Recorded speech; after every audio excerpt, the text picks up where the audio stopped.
Bueno, Mazatlán se va a hundir. Mazatlán se va a hundir. Claudia, ¿eres tú? Mazatlán Son las se va a 4 de la hundir. mañana. Querétaro es un espíritu. Ellos me lo han dicho. ¿Ellos? ¿Quiénes? ¿De qué estás hablando? Las voces, los ángeles. No te entiendo. Cálmate, Claudia. Vas a verte a primera hora. Claudia. Claudia.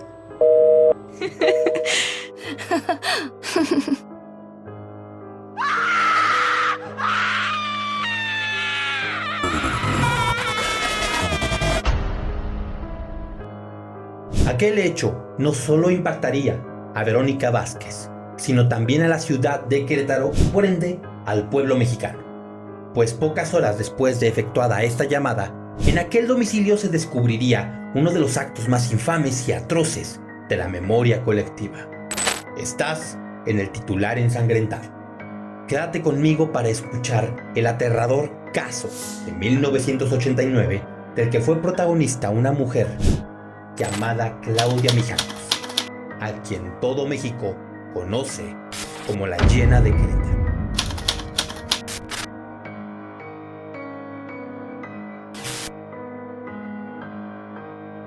Iniciamos.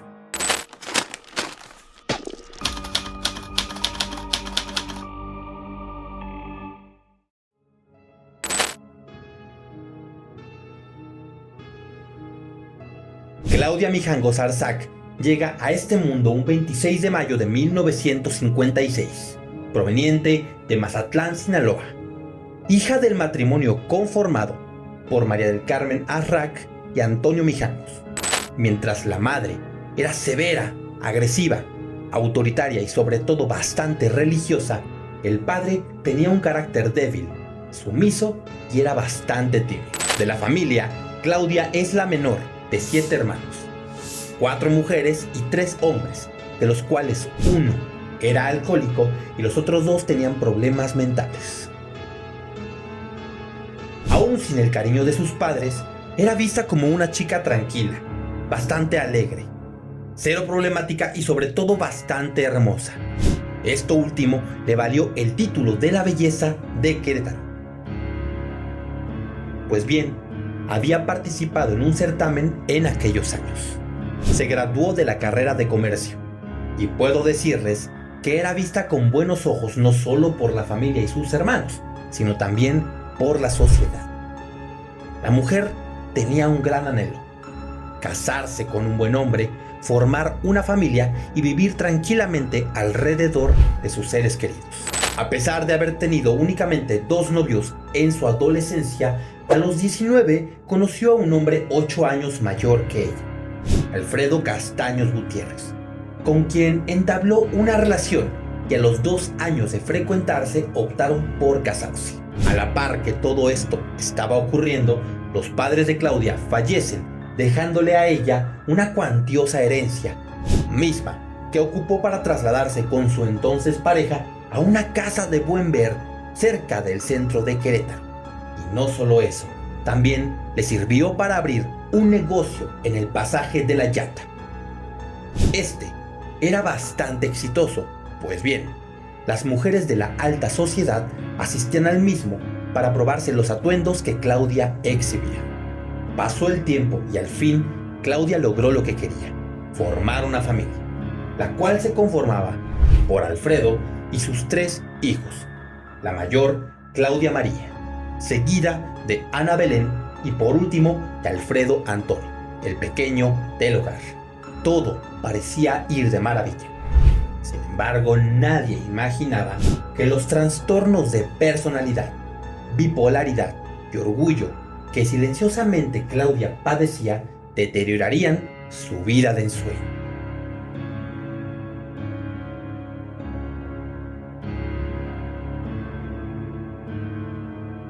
Claudia y Alfredo comenzaron a tener problemas graves en su relación. El primero de estos se dio cita en la noche de bodas. Después de su primera relación íntima, Claudia salió corriendo al pasillo del hotel, gritándole a Alfredo y enfrentándolo sin motivo alguno. Mucha gente que conoció al matrimonio cuenta que por allá de 1982 la pareja tenía fuertes problemas. En ocasiones, Claudia perseguía a su marido con un machete y en otras lo amenazaba con unas tijeras. Una ocasión inclusive llegó a romperle las llantas del auto con las mismas. En 1988 las crisis aumentaron, pues Claudia aseguraba que sus vecinos le hacían brujería. Estos afirmaba que dejaban pájaros muertos en la entrada de su casa. La finalidad, hacerle daño. Era evidente, Claudia tenía problemas mentales. No solo eso, también llegaba a ser posesiva y dominante con sus hijos. Sin embargo, a pesar de todo esto, jamás se le conoció como una madre violenta. Una ocasión, su hija mayor le pidió permiso a Mijangos para irse a quedar a casa de una de sus amigas del colegio. La madre aceptó. Sin embargo, horas después, ya en la madrugada, Claudia fue bastante furiosa a la casa de la familia. Tocó agresivamente la puerta y reclamó lo siguiente. Quieren robarme a mi hija, ¿verdad? No, no se los voy a permitir. ¡Están enfermos! En aquella época, Claudia daba clases de ética y catecismo en el colegio Fray Luis de León, mismo donde sus hijos estudiaban.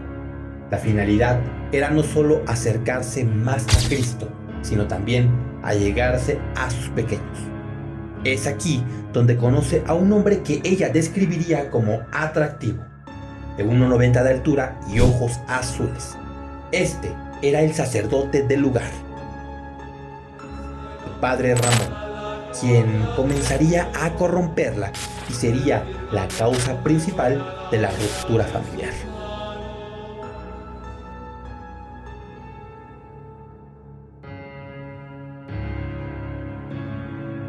Este sacerdote comenzó a corromper a Claudia. Únicamente tenía intereses pasajeros, íntimos y carnales con la mujer. Esto hizo que Mijangos se alejara cada vez más de su familia. El esposo logró enterarse del engaño y a pesar de esto, decidió buscar con ella ayuda para arreglar su matrimonio. Es aquí donde ambos deciden ir a terapia psicológica. En aquellos años, Alfredo y Claudia intentaron arreglar sus problemas. Sin embargo, Jaime Flores González, quien fuese el médico que los atendió, decía que la pareja no tenía remedio, pues los problemas eran irreconciliables, y él recomendaba la disolución del matrimonio. Sin embargo, otro sacerdote, Rigoberto Castellanos, se oponía rotundamente a la disolución del matrimonio. Pues bien, decía que Claudia no se encontraba en sus cabales. Quiero que anule mi matrimonio, porque no me entiende. Nadie me entiende. Usted es como todos los demás. Ya en este punto, Claudia comenzaba a sentirse frustrada. Pues bien, se había enamorado perdidamente del padre Ramón. Para sorpresa de Claudia, el párroco comenzó a alejarse de ella, pues hipócritamente el hombre se sentía mal de haber traicionado sus votos. Esto Mijangos no lo vio con buenos ojos y propició a que la obsesión por él creciera, a tal grado de perseguirlo a escondidas. Esto podría parecer como el mayor de los problemas, pero había algo más, algo que Mijangos no le contó a nadie y que se lo reservó para ella. Esto sería considerado como el principio del fin.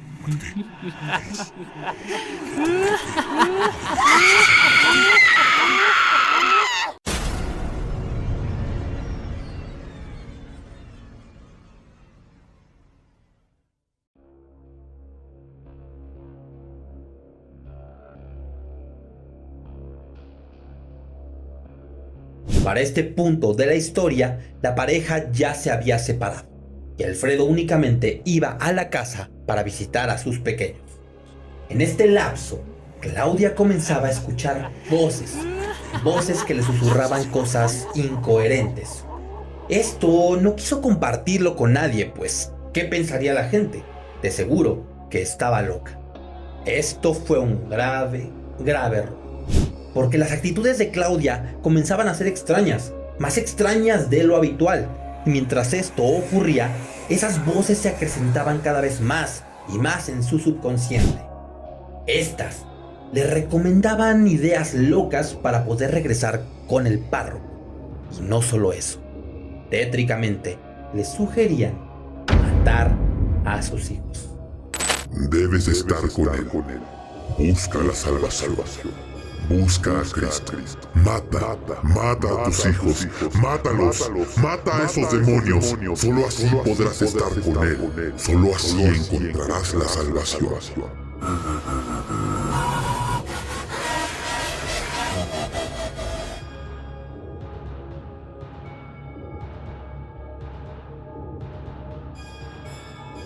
Aquel domingo, el padre de los pequeños había llevado a sus hijos a una kermés del colegio y más tarde pasaría a dejarlos a la casa de Claudia. Aquí se libraría una discusión que no terminaría nada bien. Claudia, lo de nosotros no funciona. Es hora de pedir formalmente el divorcio. Ja, ahora sí quieres divorciarte. Después de lo que ha pasado y de lo que me has hecho perder. Necesitas ayuda y yo también. Emocionalmente no estamos bien. Te vas a arrepentir. Te juro que te vas a arrepentir. Después de este episodio, pasaron unas cuantas horas. Los hijos se prepararon para irse a la cama. Claudia subió las escaleras para darles el beso de las buenas noches y arroparlos. Ella procedería a irse a dormir también. Y es aquí donde la pesadilla comenzaría. Aquella noche, Claudia no pudo dormir, pues cerca de las 3:15 de la madrugada, aquellas voces incontrolables comenzaban a acrecentarse más y más de una forma que nunca antes las había escuchado.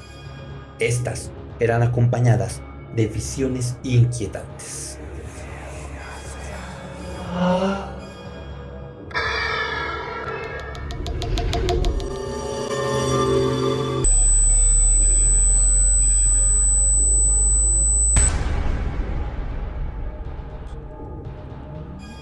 Mijangos se encontraba inquieta, se encontraba desesperada, pues aquellas voces no callaban y todo le daba vueltas en la cabeza.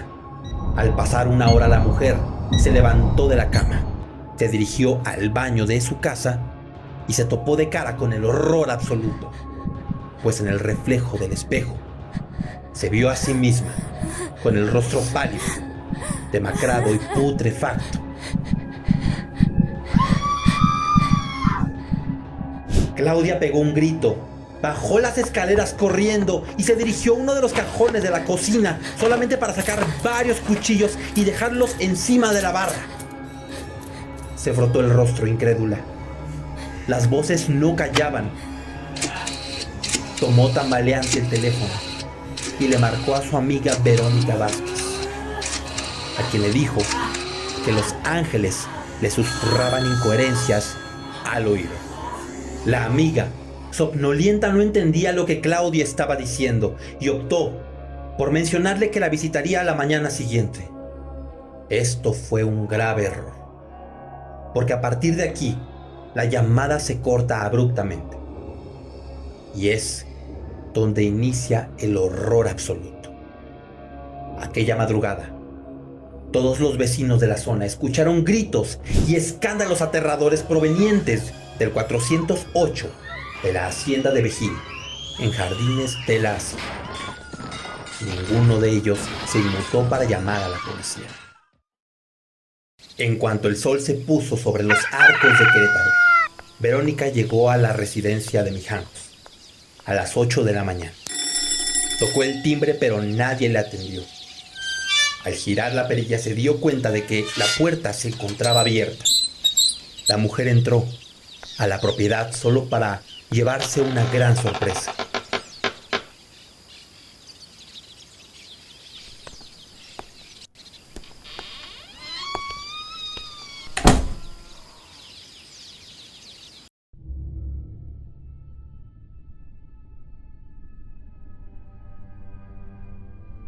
Las paredes se encontraban teñidas de un rojo intenso, y este se extendía en el pasillo, en el suelo y en las escaleras. Mientras más se adentraba al domicilio, Verónica quedaba impactada El rojo se acrecentaba. La mujer subió las escaleras y al entrar al cuarto se topó con una pesadilla de la cual nunca creyó despertar. Sobre la cama matrimonial se encontraban en sendos charcos de sangre los cuerpos de 4 personas, una mujer adulta y 3 pequeños. La mujer gritó aterrada y salió corriendo despavorida para llamar a Alfredo, el esposo de Claudia, y posteriormente a las autoridades. Aquello era una imagen dantesca. Así lo relatan las autoridades, quienes fueron testigos de aquella masacre, donde el cuerpo de los pequeños se encontraba completamente mutilado. Las recámaras, los baños, la sala, los pasillos y la escalera se encontraban bañadas en charcos inmensos de sangre. Inclusive la policía había hecho un cálculo. Probablemente aquello se encontraba bañado en 10 litros de sangre o tal vez más. En la esquina de la recámara donde se encontraron los cuerpos, habían 2 cuchillos, uno de 40 y uno de 33 centímetros con mangos cafés de madera. Estos se encontraban completamente limpios, pero había un tercero. Este estaba bañado en sangre, tenía 33 centímetros de longitud y se encontraba en el puño de la mano izquierda de Claudia Mijangos, quien yacía tumbada sobre la cama matrimonial, inconsciente. Las autoridades comenzaron a tomar fotografías de la grotesca escena. El pequeño Alfredo Antonio, él tenía el brazo izquierdo amputado y se encontraba con múltiples puñaladas en el pecho y la espalda. Las 2 hijas, Ana Belén y Claudia María, se encontraban con puñaladas en la garganta, los hombros, el pecho y la espalda. Por último, a la mujer de 32 años, Claudia Mijangos, se le veía con múltiples cortes en las muñecas. Y no solo eso, también tenía una puñalada en el estómago. Las autoridades pensaron que también se encontraba muerta. Es aquí cuando uno de los oficiales se acerca lentamente para tomar el pulso de la mujer. Y en este punto, la mujer despierta. No se encontraba muerta. En estado de shock, los oficiales la levantan y la llevan a una ambulancia para posteriormente ser trasladada al hospital en calidad de detenida.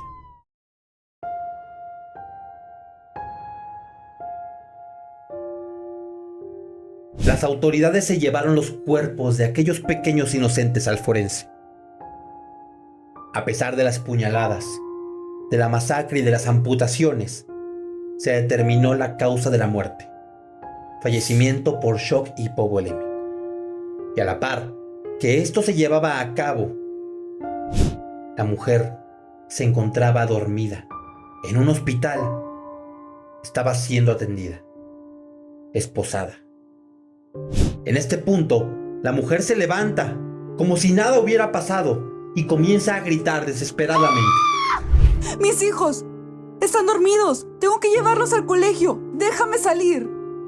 Las autoridades le hicieron mención de lo que había ocurrido, de aquella tragedia. Sin embargo, Mijangos no estaba ni por enterada de lo que había pasado, pues bien decía no recordar absolutamente nada. No, imposible. Mis hijos deben ir al colegio. ¡Está mintiendo! Ante estas declaraciones y el sensacionalismo mediático, muchas mujeres comenzaron a empatizar con Claudia Mijangos. Pues bien, pensaban que el esposo, quien por cierto se encontraba aterrado y en estado de shock, había sido el culpable de aquella horrible masacre. Pero no pasó mucho tiempo, pues horas después, en aquel interrogatorio, la verdad saldría a la luz. Cuéntenos, ¿qué ocurrió, señora Mijangos? Mis hijos, tengo que ir por ellos al colegio. No finja, señora. Díganos qué ocurrió realmente. Sabe que asesinó a sus 3 hijos, ¿no? Ellos me hablaron telepáticamente. Me mandaron maleficios para regresar a su vida. El sacerdote y Alfredo son los culpables. ¿De qué se acuerda, señora? Díganos qué es lo que recuerda. Solo recuerdo que me senté en el sofá. Las voces daban vueltas en mi cabeza. No sabía si eran reales o no, así que decidí confiar en ellas. Subí las escaleras y abrí la puerta. Ahí se encontraba mi pequeño Alfredo Antonio dormido. Lo tomé de su bracito izquierdo y mientras él despabilaba, amputé su brazo izquierdo. Él gritaba tanto que no sabía qué estaba pasando. Después, cuando me di cuenta, el cuchillo ya se encontraba en su pecho y su cuerpo se encontraba bañado en sangre. Volteé solo para ver que mis dos pequeñas estaban aterradas en la puerta de la recámara. Cuando me levanté de la cama, ambas corrieron. Por Dios, señora, díganos qué más ocurrió. Corrí tras Claudia. La alcancé en el pasillo y la apuñalé 6 veces en la espalda. Sin embargo, escuchaba que aún se arrastraba. Aún así, me dirigí a la recámara de Ana Belén. Estaba escondida en el armario. La tomé con fuerza y le perforé. Le perforé el corazón. No puso mucha resistencia.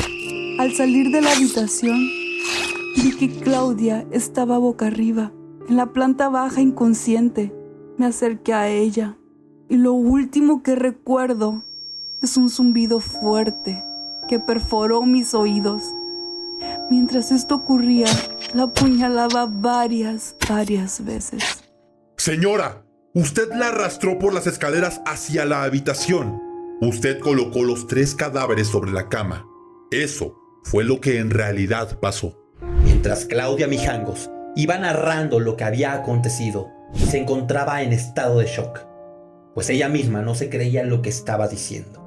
Las autoridades analizaron el caso y se percataron de que en el momento de los asesinatos la mujer se había autolesionado ante la psicosis paranoica en la que se encontraba. Aquella mujer depresiva y esquizofrénica no se arrepintió de nada, pues decía no tener culpa en el atroz crimen. Culpaba más bien al párroco y a su esposo Alfredo. Esto fue lamentable, pues no había pena moral en su rostro. No se encontraba arrepentida ni por el más mínimo detalle. El juez dictaminó que Claudia Mijangos no se encontraba en plena conciencia al momento de haber realizado los atroces crímenes. Se le declaró imputable y por este motivo fue enviada por 30 años al pabellón psiquiátrico de Tepepan, hoy Ciudad de México, para cumplir una condena que hoy moralmente sigue pagando y que también dejaron una marca no solo en la sociedad queretana, sino en todo el país. Ante este grotesco y perturbador incidente, las personas asociaron el caso con el de Ronald DiFeo, aquel sujeto que en 1974 masacró a sus padres y hermanos en la residencia 112 de Ocean Avenue, en Amityville, Estados Unidos. Pues bien, DiFeo aseguraba que escuchaba voces que le indicaban asesinar a toda su familia.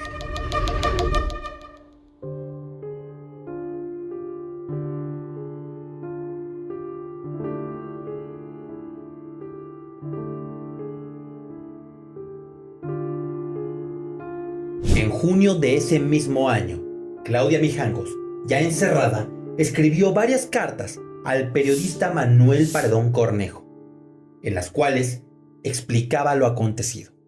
Pues bien, la mujer era fiel creyente de que aquellos eventos trágicos eran obra de un evento paranormal, de cosas inexplicables, del mismo diablo.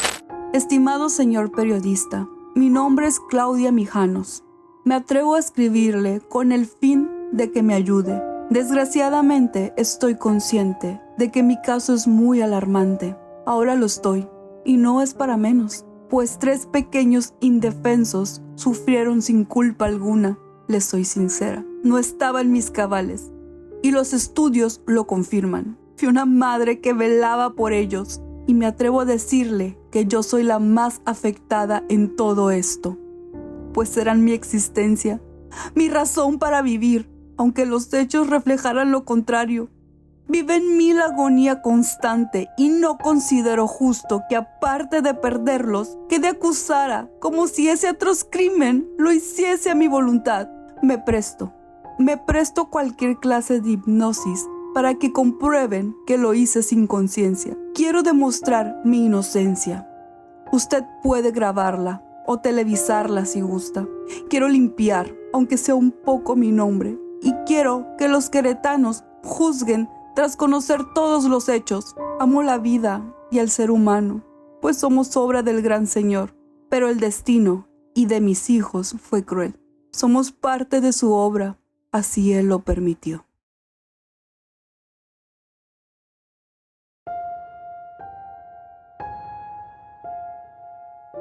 A la edad de 63, un 24 de abril del 2019, tras varios años de reclusión, Claudia Mijangos fue puesta en libertad.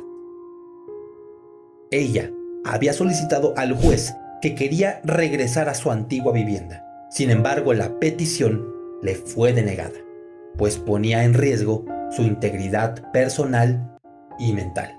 La mujer no ha presentado mejoras, y es por esto que debe consumir medicamentos por el resto de su vida.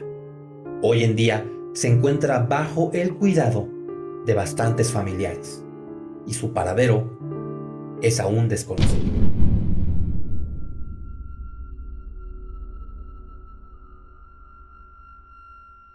Hace 30 años se corrió el rumor de que Claudia Mijangos había escapado del centro psiquiátrico en el que se encontraba. Esto no era verdad. Lo que sí era realidad es que muchos vecinos se quejaron que varias personas se acercaban a la propiedad a tomar fotografías, y no solo eso, había personas que ingresaban a la misma con la finalidad de hacer rituales satánicos y cometer actos vandálicos. Sin embargo, la fama del lugar se acrecentó todavía más, pues los vecinos y las personas cercanas al lugar aseguran que por las noches se ven las sombras de los pequeños caminar frente a las ventanas. No solo eso, en aquella propiedad abandonada se asegura que a las 3 de la mañana se escuchan gritos aterradores, gritos perturbadores que logran despertar a los vecinos. Y como cereza del pastel, muchos otros afirman que en el árbol de afuera de la propiedad se han formado los rostros de aquellos 3 pequeños infantes asesinados en 1989.